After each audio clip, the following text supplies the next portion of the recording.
তো সনাতন গোস্বামী হচ্ছেন একজন জমিদার ছিলেন, মানে জমিদারের হুসেন শাহের মন্ত্রীর একজন, হুসেন শাহের যে জমিদার ছিল তার একজন মন্ত্রী ছিল, ওনার নাম ছিল কি দবির ঘাস। তো ওনার নাম পরে চৈতন্য মহাপ্রভুর কাছে গিয়ে ওনার নাম হয়েছিল কি সনাতন গোস্বামী।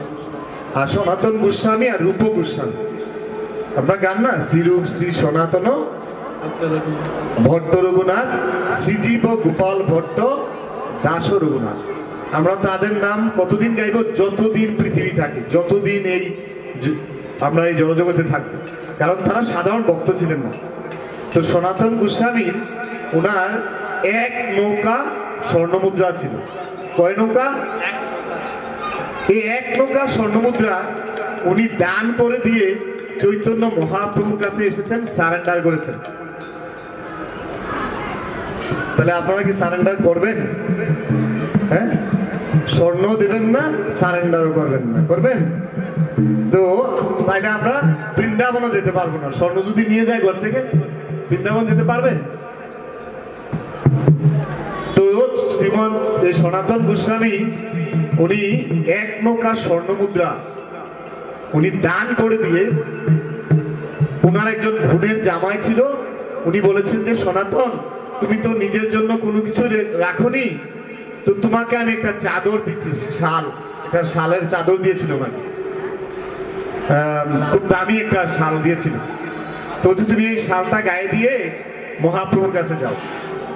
তখন মহাপ্রভুর কাছে গিয়ে উনি যখন মহাপ্রভুকে প্রণাম করেছিল, মহাপ্রভু বললেন, আরে সনাতন তুমি এক নৌকা স্বর্ণমুদ্রা দান করে দিয়েছ, তো এখন ওই শালের মায়া ছাড়তে পারোনি, তোমার তো পুরো সারেন্ডার হয়নি। তো সনাতন গোস্বামীর শালটাও বাদ দিয়ে দিয়েছে। তাহলে দেখুন মহাপ্রভুর কৃপা লাভ করতে হলে কি করতে হবে আমাদের? তাহলে মহাপ্রভু কি সবাইকে কৃপা করবে? তাহলে যারা এই মহাপ্রভুর ভক্ত হয়, সবাই বলেন মহাপ্রভুর ভক্ত যত, আরে শক্তি নারী উপবাস, গা কাঁপছে, কখন অভিষেক, কখন শরবত খাবো। হ্যাঁ, বলুন মহাপ্রভুর ভক্ত যত বৈরাগ্য প্রদান। তো মহাপ্রভুর ভক্তরা হবে কি বৈরাগ্য। বৈরাগ্য মানে কি? ইংলিশে বলা হয় রিনাউন্সিয়েশন। মানে বৈরাগ্য মানে কি? মানে আপনার সবকিছুই থাকবে, ভাবতে হবে কার?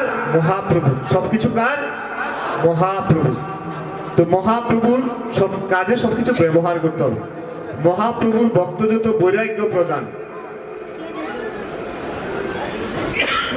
তো এই মহাপ্রভুর ভক্তরা কি করেন? তারা ত্রিনাদপি শনিচেন। গৌরাঙ্গ মহাপ্রভু একটা শ্লোক দিয়েছেন, একদম মোস্ট ইম্পর্টেন্ট একটা শ্লোক।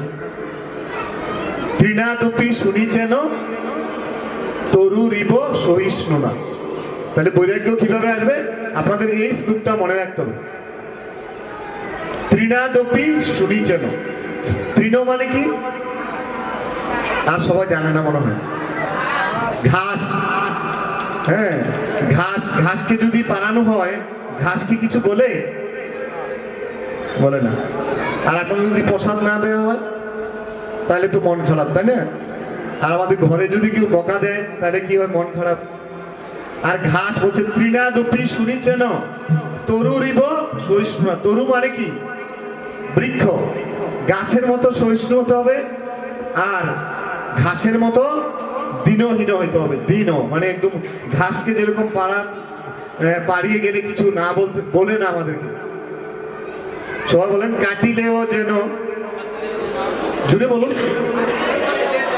কিছু না বলয়, শুকায়া মইলেও যেন পানি না মাগে। তো গাছ যদি শুকিয়ে যায় রাস্তার পাশে, সে কি বলে যে আমাকে একটু জল দিয়ে দাও? বলছে? বলে? আর যদি কেটে ফেলে সে কোনো প্রতিবাদ করে না। কিন্তু আমাদের অবস্থা, হ্যাঁ, আমাদের অবস্থা, আমাদের অবস্থা কি? সেরকম নয়। তো চৈতন্য মহাপ্রভু বলছে তুমি যদি আমার ভক্ত হতে চাও, তোমাকে এই শ্লোক মনে রাখতে হবে। কাটিলেও যেন কিছু না বলয়, শুকায়া মইলেও যেন পানি না মাগয়। তৃণাদপি শুনিছেন তরুরিব সহিষ্ণুনা অমানিনা মানিদেন কীর্তনিয়া সদা হরি। অমানিনা মানিদেন, আপনার পাশের বাড়ি যদি কেউ কথা না বলে আপনার সাথে, আপনি বলবেন, বলবেন মাসিমা হরে কৃষ্ণ, বলেন হরে কৃষ্ণ। আরে মরে গেলে তো আপনাকে কেউ চিনবে না, তাই না? মানে আজকে একটু ঝগড়া হয়েছে না, আজীবন একদম বেড়া পার্টিশন দিয়ে একদম ইট দিয়ে তার চেহারাই দেখবো না, আমি ছায়া দেখবো না, তাইলে কি মহাপ্রভু কৃপা লাভ করতে পারবেন? এই জন্য হচ্ছে কুটিনাটি পরিহারি একান্ত হইয়া অতএব গৃহে তুমি কৃষ্ণ ভজ গিয়া। এই ইটের বেড়া দেয়াল সব ভেঙে ফেলতে হবে। শুধু দেওয়াল ভাঙলে হবে না, হৃদয়ের দেওয়াল ভাঙতে হবে। তো এই জন্য বলছে যে রূপ রঘুনাথ পদে হইবে আগতি কবে আম ভুজু বসে যুগল পিরুতি। তো রূপ রঘুনাথ গোস্বামী তারা মহান ব্যক্তি ছিলেন। আর সনাতন গোস্বামী উনি চৈতন্য মহাপ্রভুকে দর্শন করে একটা শুধুমাত্র প্রশ্ন করেছিলেন, একটা প্রশ্ন, কে আমি কেন আমায় যারে ত্রাপত্রয় ইহা নাহি জানি কেমন হতে হয়। বলছে মহাপ্রভু আপনি বলুন আমি কি আর আমি কেন ত্রিতাপ যন্ত্রণা ভোগ করছি। কে আমি কেন আমায়, আমি কে আর আমি কেন ত্রিতাপ যন্ত্রণা ভোগ করছি। কে আমি কেন আমায় যারে ত্রাপত্রয় ইহা নাহি জানি কেমন হিত হয়। তো গৌরাঙ্গ মহাপ্রভু উনি যখন ছোট ছিলেন, ছোটবেলা থেকেই উনি পণ্ডিত ছিলেন। আর যারা স্কলার হয় বা পণ্ডিত হয় তারা দেখবেন ছোটবেলা থেকে লেখালেখি করেন। রবীন্দ্রনাথ ঠাকুর উনি একজন পণ্ডিত, উনি রবীন্দ্রসঙ্গীত, কবিতা, কাব্য, তারপর হচ্ছে অনেক কিছু নোবেল বই উনি লিখে গেছেন। তো ঠিক চৈতন্য মহাপ্রভু উনি ছোটবেলা থেকে পণ্ডিত ছিলেন। এরকম পণ্ডিত ছিলেন যে একবার যদি কোনো শ্লোক উনি পড়তেন উনি মুখস্থ হয়ে যেত না। তাই তার মা ভয় পেয়ে গিয়েছিলেন, কেন যে না নিমাইকে আমি পড়াবো না, কারণ আমার যে আগের ছেলেটা, নিমাইয়ের বড় ভাইয়ের নাম কি একজন জানে, দুইজন জানে, আর কেউ জানে না। হ্যাঁ, এই জন্য আপনাদের জন্য আমি একটা বই নিয়ে এসেছি, গৌরাঙ্গ। বইয়ের নাম কি? গৌরাঙ্গ। প্রভু এই যে বইটা, এই বইটা গৌরাঙ্গ, নাম কি? গৌরাঙ্গ। আচ্ছা, গৌরাঙ্গ মহাপ্রভুর লীলা কি গীতায় আছে না? কে কে মনে করেন আছে? হাত তুলুন তো। আছে? আপনি পড়েছেন? গৌরাঙ্গ মহাপ্রভুর লীলা কিন্তু গীতায় নেই। গৌরাঙ্গ মহাপ্রভুর লীলা ভাগবতমে নেই। গৌরাঙ্গ মহাপ্রভুর লীলা আছে কোথায়? চৈতন্য চরিতামৃত। তো চৈতন্য চরিতামৃত তো আপনারা পড়তে পারবেন না। 4টা এরকম মোটা মোটা বই আছে, এই 4টা বইয়ের দাম 4000 টাকা। তো এই 4000 টাকার বই আমাদের ইসকনের প্রতিষ্ঠাতা জয়পতাকা স্বামী মহারাজ গৌরাঙ্গ বইটা একদম বাংলা, মানে আপনারা যারা স্টুডেন্ট আছেন ভাব সম্প্রসারণ পড়েন নাই? ভাব সম্প্রসারণ, ইচ্ছা তাকিলে উপায় হয়, তাই না? এরকম ভাব সম্প্রসারণ আমরা পড়েছি। এই ভাব সম্প্রসারণ আগের গৌরাঙ্গ মহাপ্রভুর লীলা এখানে প্রায় 150টার উপরে লীলা আছে।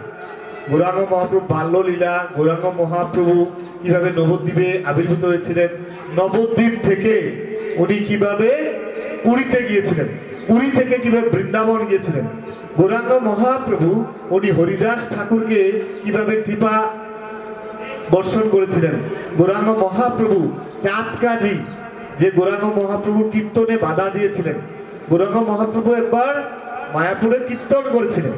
কি কীর্তন? হরে কৃষ্ণ মহামন্ত্র কীর্তন। কত হাজার ভক্ত নিয়ে? লাখ লাখ ভক্ত নিয়ে কীর্তন করেছিলেন। আর সেখানে চাঁদ কাজী এসে গৌরাঙ্গ মহাপ্রভুর কীর্তনে বাধা দিয়েছিলেন। তো গৌরাঙ্গ মহাপ্রভু এই সুন্দর সুন্দর লীলা। গৌরাঙ্গ মহাপ্রভুর আরেকটা মহান লীলা, জগাই মাদাকে কিভাবে উদ্ধার করেছিলেন। জগাই মাদায় পাপী ছিল, কি হরিনামে উদ্ধার হইল। কে উদ্ধার করলেন? শ্রীমন চৈতন্য মহাপ্রভু, হরিদাস ঠাকুর, নিত্যানন্দ প্রভু। তো এই সুন্দর সুন্দর লীলা গৌরাঙ্গ বইটাতে আছে। যেমন আমরা এসএসসি, এইচএসসি, অনার্স, মাস্টার্স তারপর পিএইচডি, তাই নাকি? আমরা এখানে এসএসসি পাস কারা কারা হাত তুলে? এসএসসি পাস, আচ্ছা এসএসসি পাস। এইচএসসি পাস কারা কারা? বাহ, অনেকে। অনার্স মাস্টার্স কারা কারা? অনেকে আছে। আচ্ছা, পিএইচডি করেছেন কারা কারা? পিএইচডি নেই। তো পিএইচডি হচ্ছে ডিগ্রি, যেটা বাইরে থেকে করে বা বাংলাদেশে করে। তো এই চৈতন্য চরিত্রামৃত হচ্ছে পিএইচডি লেভেলে।